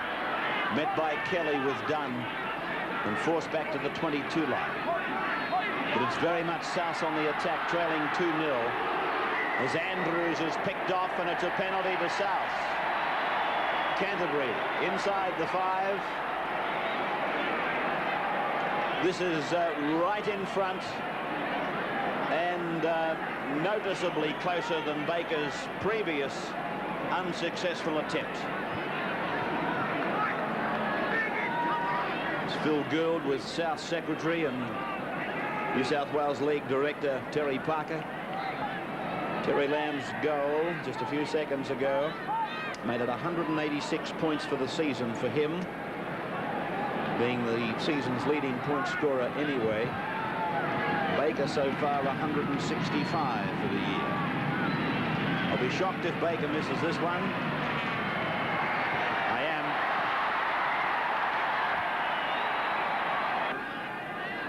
It's away for Lamb and on for Hagan, and Hagan cuts them out and finds Curry. O'Brien! Centre field kick by O'Brien. It'll go over the... or will it? Oh, it's stopped! Set up on its point, and it's gone in touch in goal. It's coming out for a 22 place kick restart. Well, have a look at this for a freakish bounce. Cruikshank had his eyes on it. He had heaps of time, and then it did that absolute 9-iron. Parramatta watching on up there, as you can see, Sterling with Atkins as the ball comes out the back of the pack, and it's from Cruikshank to Ross. Well, he's got a ring of blue and white defence around him. That's a good piece of football by Ross. It mightn't have looked very flash. It might have even looked a little bit cowardly, but it wasn't. It was simply a case of he had nothing to do other than to submit. A good winger's got to know when to sit down. Fennick is making inroads every time he goes from dummy half. That would be worrying, Warren Ryan. Roberts goes up now. But I must say that well, Fennick's doing fine, but outside of him, Souths aren't making any inroads. Coleman turns it back to the blind for Boyle, back to Coleman. The sweep out to the right for De Jura. De Jura! De Jura! It's called back. It's a penalty to Canterbury.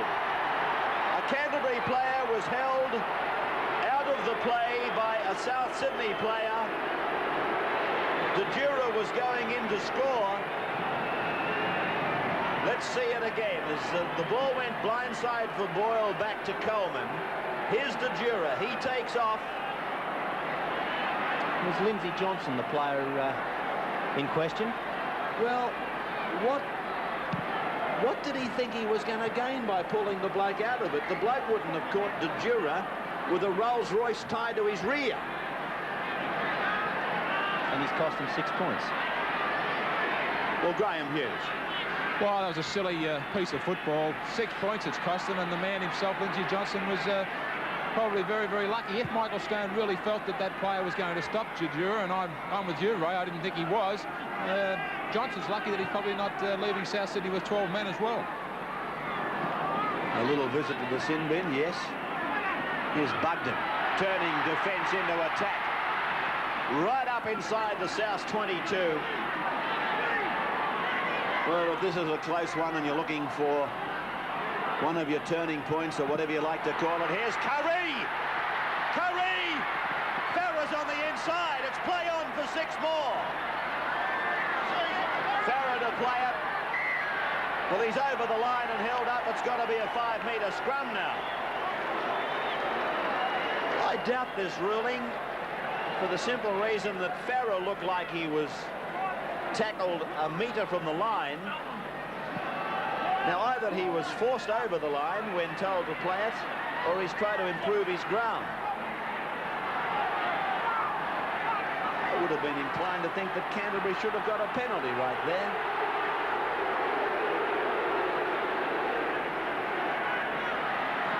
Mario Fennick, tackled by Bugden. Brett Ross.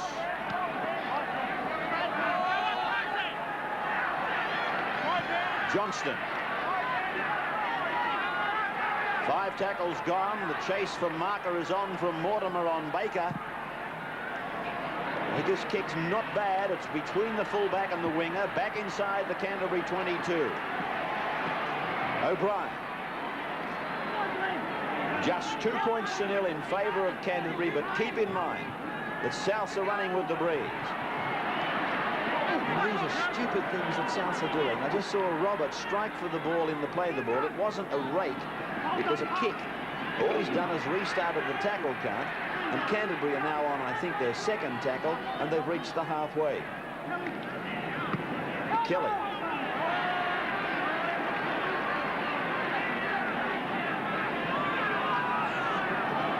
Chris Mortimer. Tackler was Andrews. Bugden sweeps it to Steve Mortimer. This is Robinson.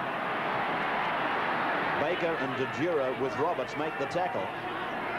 Defending him. He's been in so many tackles, Roberts. I'm starting to check his number on his back, hoping that I'm not wrong myself.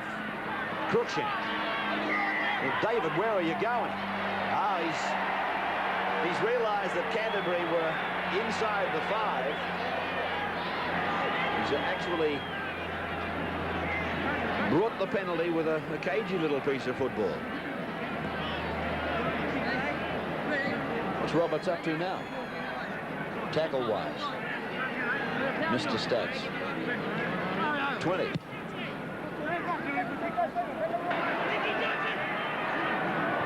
Johnston. Tunks went in with a shoulder charge. 4 all the scrum, 6-5 the penalties to Souths. Kick is on for Baker. That's not a bad kick. It's found touch just outside the Canterbury 22.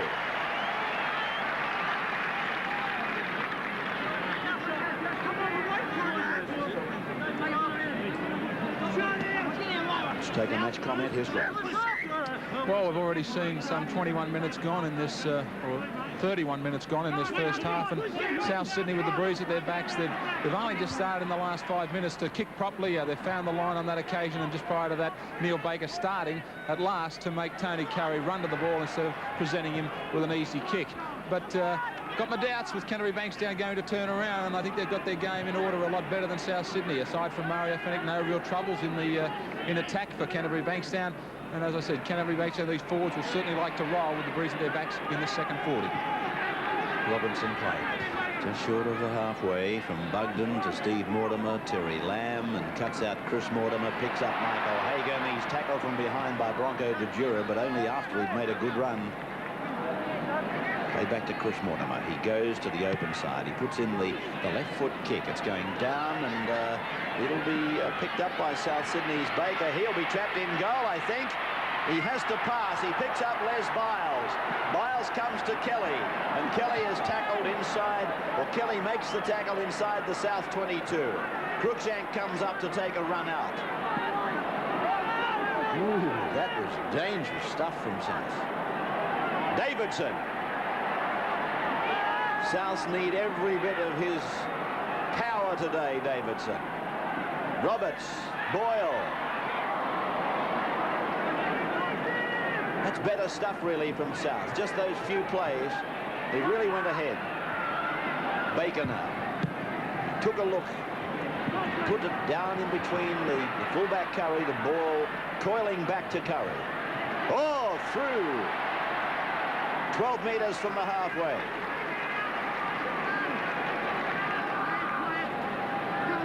Bugden.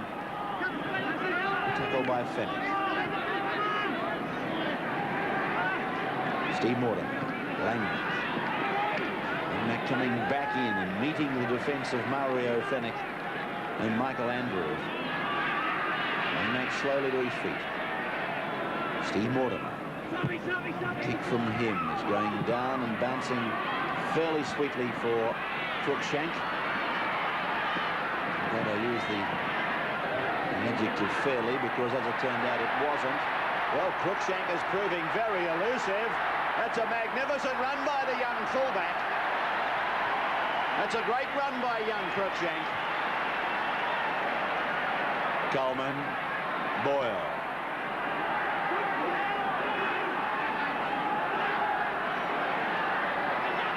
Through Coleman for Johnston.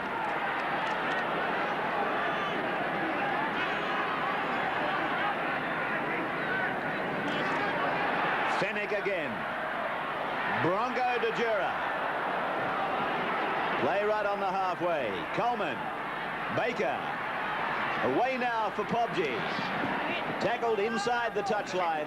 I don't think there are any areas where Canterbury are weak, but at the moment they're just not playing well at marker, and South's taking advantage of it. The Bulldogs have got to improve their marker defence. Coleman's kick forces Curry to pick it up. He comes back. He gets away from one. And he's right out to the 22 line, Tony Curry. Played back to Steve Mortimer and given to Mark Bugden. I guess Big Brother sitting up in the stand with those Eels players. So the first half has 5 3/4 minutes to run. 2-0 in favour of Canterbury, running into the breeze, which they have been told by the meteorologists or the wind assessors will pick up in the second half. As I said, it's becoming very technical. Terry Lamb. Now it's Curry breaking through. O'Brien goes over the halfway. He beats Roberts. He doesn't beat Coleman. Gets it inside for Lamb. The ball comes infield and South's come up with it. Quick push of the ball to the left is on for Souths. Biles is turned inside by heady play by Langmack. He realised that it was on out to the left for South, so he got up in between the ball carrier and the intended ball receiver. Turned him back inside. Roberts.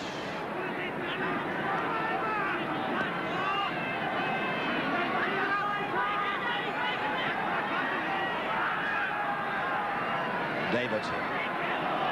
You see, the impact of Phil Gould being out of the South Sydney side is one thing. But this man with the ball, Craig Coleman, doesn't have the latitude that he normally would with Phil Gould in the team. He really is a second halfback with Gould in the team.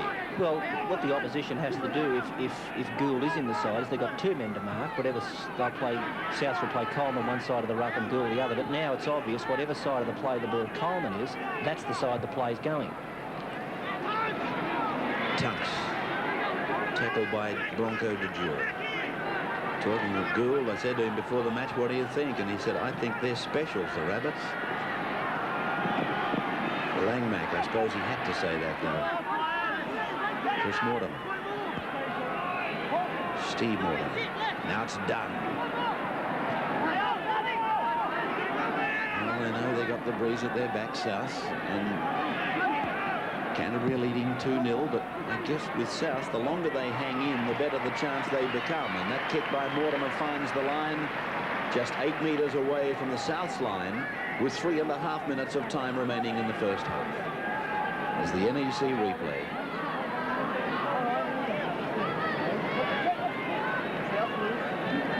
There it is. 2-0. And with the sound of Michael Stone's whistle. Let's come out to South, and Coleman, as we said earlier, submits near the touchline. There's Biles. Neither doing one thing nor the other. That's Johnston.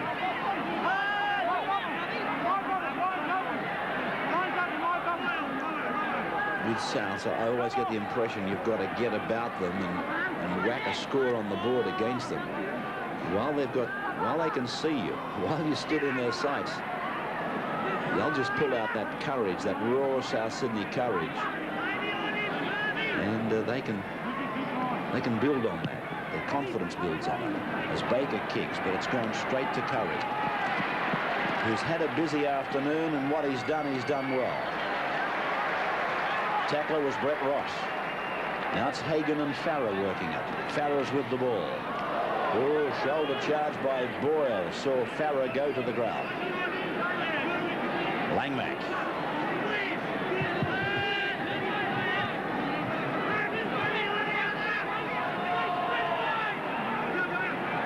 Terry Lamb. Michael Hagan.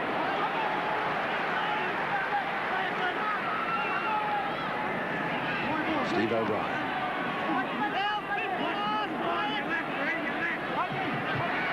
Steve Mortimer. Oh, David Cruikshank knocking on. 18 metres out from his own line. Here's a chance with 1 minute and 25 seconds to go for Canterbury to come up with this scrum win and pile a try on the board before half-time.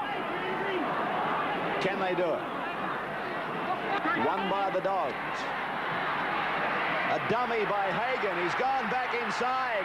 The ball goes down. It's picked up by Pobji, and it's a penalty to Canterbury Bankstown. You'll see on our replay, Terry Lamb was held out of the play, and Mike Stone, the referees, decided the South Sydney player in question, Bronco de Jura's got to spend time in the sin bin for the offence. Bronco de Jura, 5 minutes in the sin bin. He was given the time with 1 minute of the first half remaining. 5 minutes in the sin bin for number 6, Bronco de Jura from South Sydney. It was his tackle on Terry Lamb, or his infringement on Terry Lamb, that brought the time.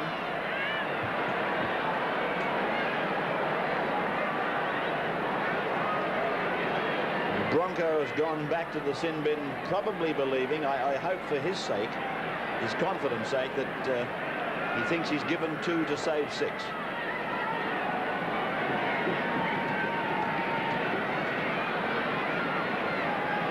Terry Lamb would not get an easier kick at goal. 11 metres out, right in front. There's the goal by Terry Lamb. The extras are there, or should I say the 2 points extra for Canterbury are there, and they lead by 4 points to 0 at half-time. Here's Graham Hughes.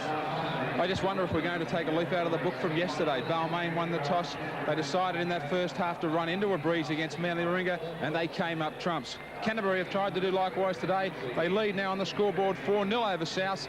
Nothing wrong with the South Sydney defence, but a couple of key men for me in the second half will be Michael Hagan, who just tried to dummy his way through then, and also Terry Lamb, as I look to Canterbury in the next 40 minutes to spread the ball a lot wider and a lot more often. Andrew Farrer, I believe, Graham, has gone to the centres, and Sandy Campbell comes on. Yes, Sandy Campbell out there on the right wing in 16, and the problem for Chris Mortimer, the doctors are checking out a knee injury problem.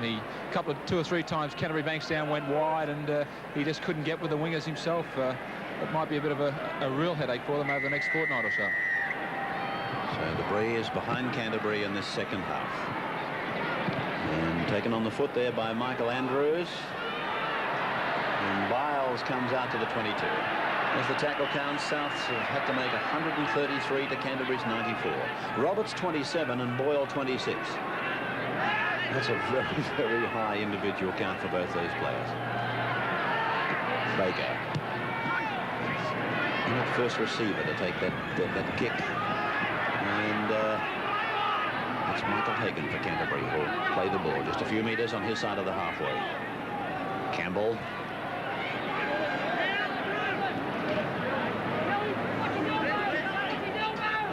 Kelly.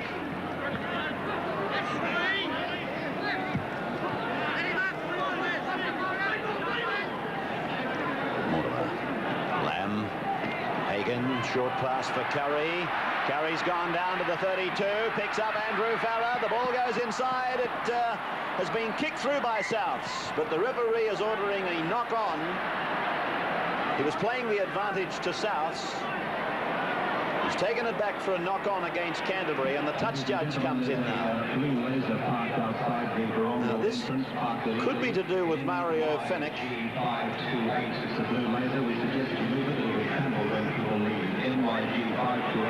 And Fennick is going over with Lindsay Johnston.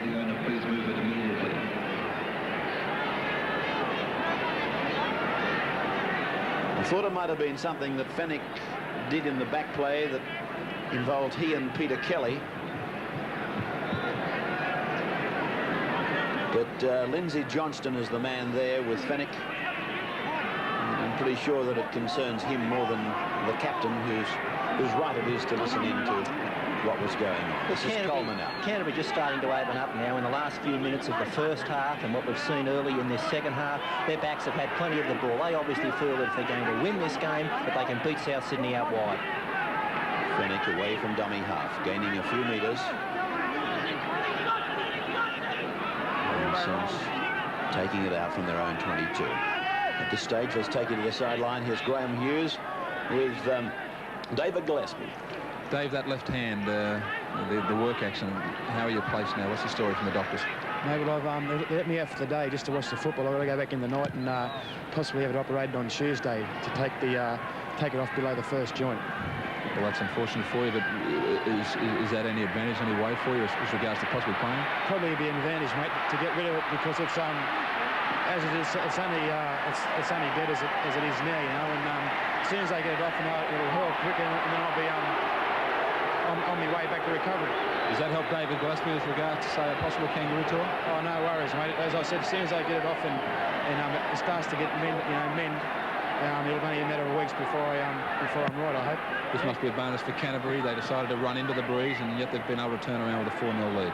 Yeah, mate. Well, we've made a couple of breaks out in the backs, and Tony Curry getting his confidence back. He's made a couple of breaks too. I'll be looking for him in the second half to inject himself a bit more, I think. Okay, David. Good luck with that injury. Thanks, Graham. Peter Tunks. Penalty went to Canterbury against Roberts for making the tackle and then taking the player over the sideline. Kelly has no marker. Blindside rush for Langmack and O'Brien. Again, they make ground off it. O'Brien looks at the line. Langmack will score. Langmack has gone in to score for Canterbury.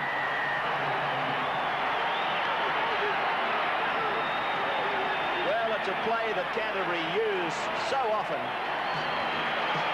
It's simply a decoy going to the open side, and here it seemed to me quite simple that they had 2-on-2, but Les Miles, the man who should have been marking O'Brien, appeared to get lost. The try is scored by Paul Langmack. Well, what happened? The South Sydney defence was waiting for Canterbury to spread the ball wide on the open side. They didn't do it. They hit that narrow 10 metres right near the sideline. O'Brien made the break after a pass by Langmack. Langmack backed up to take the return pass on the inside and fought his way through the tackle for the 4 points. Paul Langmack, the try scorer, a season with Halifax.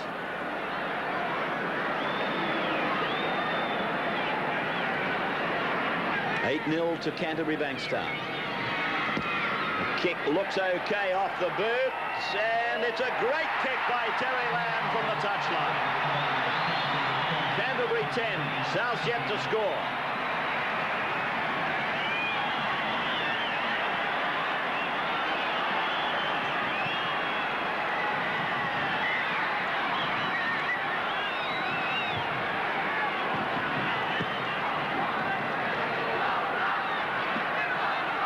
Andrew Farrell playing in the centres in the second half.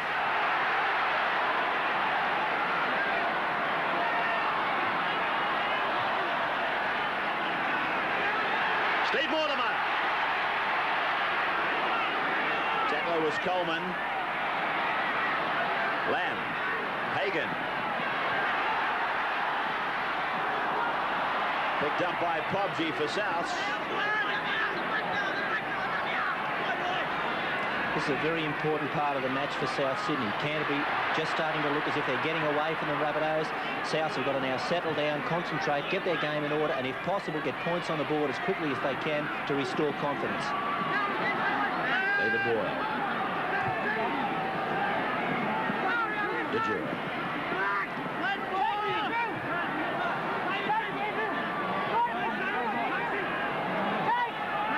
Coleman. Now it's Davidson. Inside the Canterbury 32 line. On to Coleman and away now for Baker. It's a penalty for South. Against Canterbury inside the 5, and this kick for Baker will be right in front. 23 metres out. The attendance going into the frame, 24,573.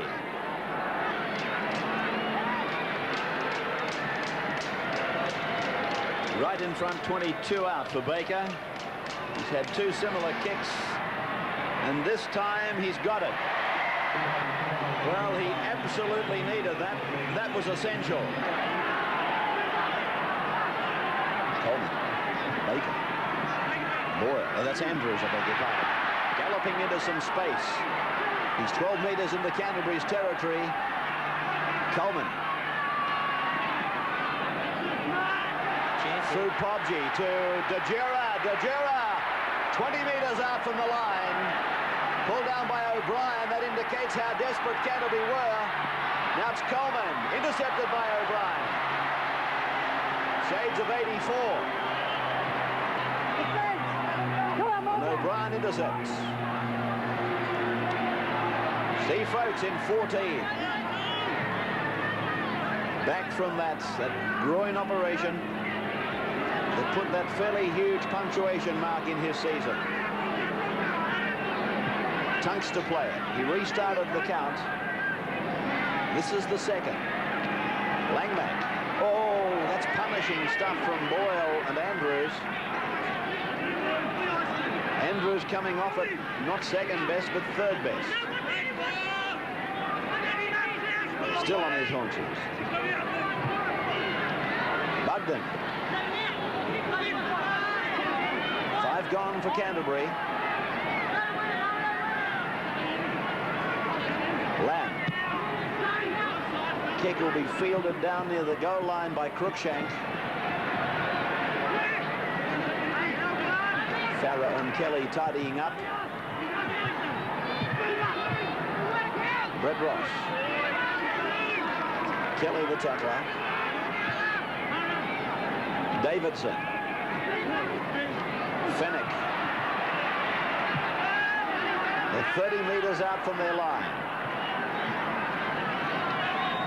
Johnston. That would be 4 tackles gone for South. Davidson grinding that ball down the ground to a point about 8 metres from the halfway. And a penalty to South.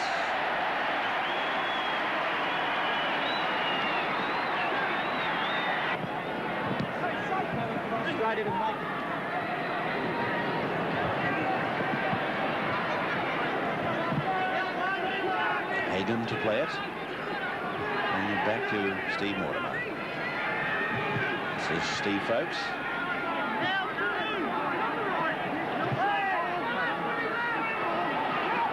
Kelly and Langmack hitting up on that blind side, and again they found South Sydney short on numbers. Campbell kicks ahead. He might score. Oh, Cruikshank got a hand to it, and it went over the dead ball line.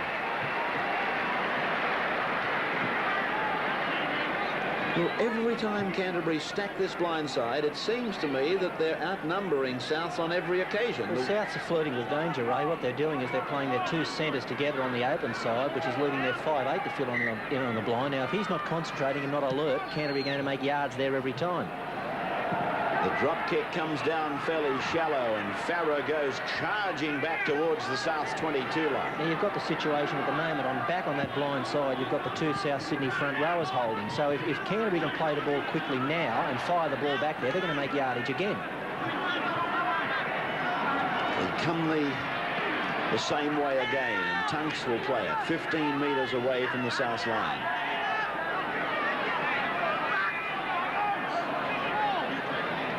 Kelly.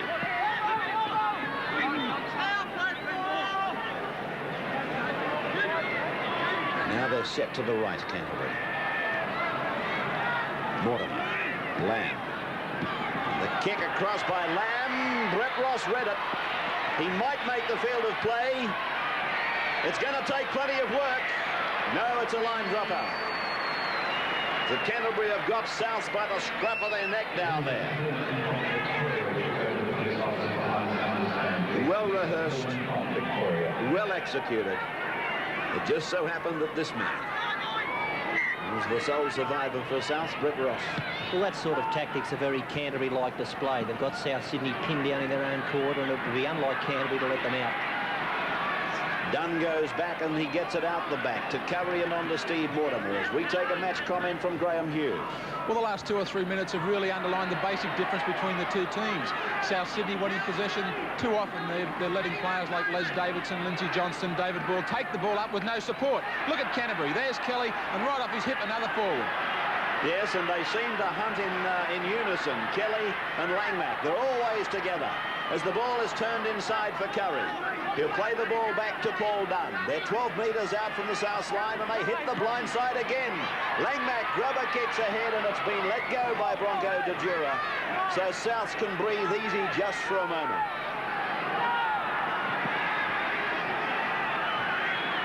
So Langmack and Kelly are hunting as a pair, as I said, and Lamb and Mortimer are setting it all up there, calling the tune, using the kicking game now, but they're pumping away at the blind side at a ratio, I would think, of around about 4-1. Of course, just when you decide to stack the blind side and mark them up, they'll probably punch the ball wide to the open side and catch you out there. But really, defence comes down to one-on-one. And I've got a horrible feeling that that's just what Souths aren't doing. Somebody is standing there marking nothing. Boyle.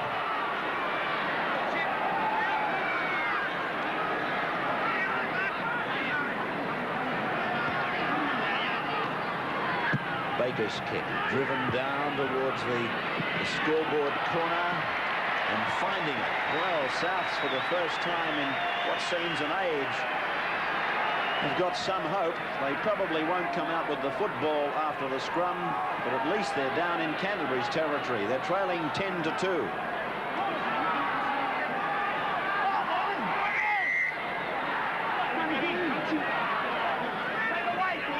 .5 minutes of time remain. As Canterbury win the scrum, there hasn't been a scrum won against the feed today, and there hasn't been a turnover in the match. As Curry, one of Canterbury's better players, is tackled. Folks, out to the 22. South's getting some replacements ready. As Farah is tackled in the middle of the ground.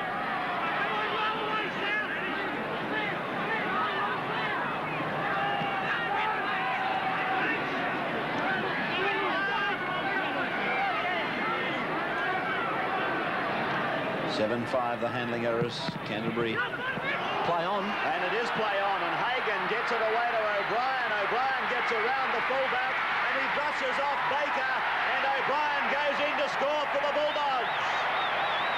That's the ball game.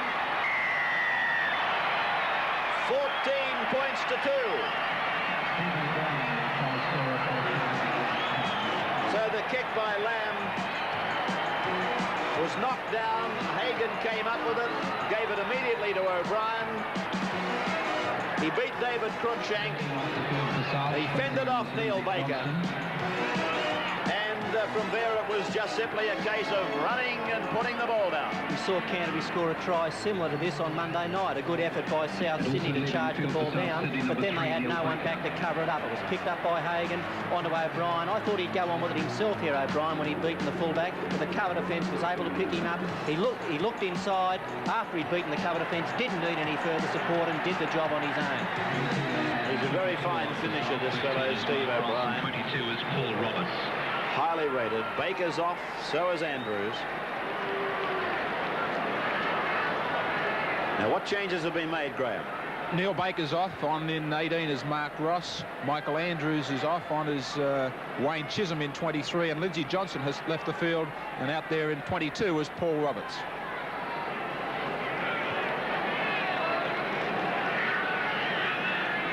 (14-2) in favour of Canterbury.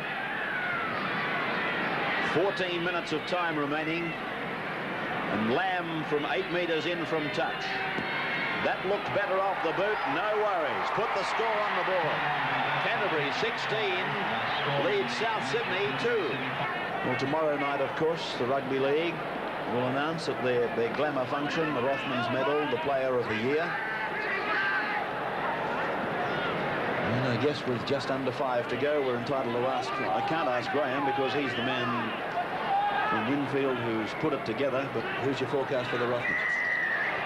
You're making it hard. A lot of good players. I stuck my neck out last week with Des Haslam. I've got no reason to change that.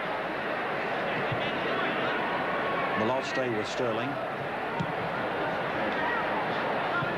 And of course, then on Thursday night of the coming week, a 10 p.m. telecast. That's just slightly pre-recorded. The telecast of the... I know it's the night that the Rugby League ladies enjoy most. Of course, that's the one where they get invited. And that'll be carried out at the Channel 10 studios, the Dally M Awards of 1986. 10 o'clock to air as the ball comes away from Fennick and goes out to Webb for South, tackled well outside the Canterbury 22. A little chip from Craig Coleman, fielded easily by Michael Hagan, who's had a splendid game, and here's a penalty going to Souths for shepherding against Canterbury.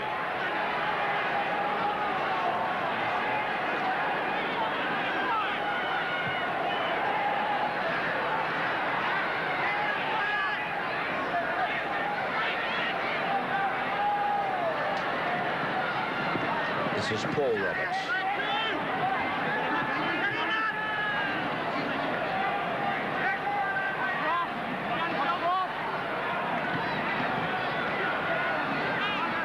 It's Chisholm.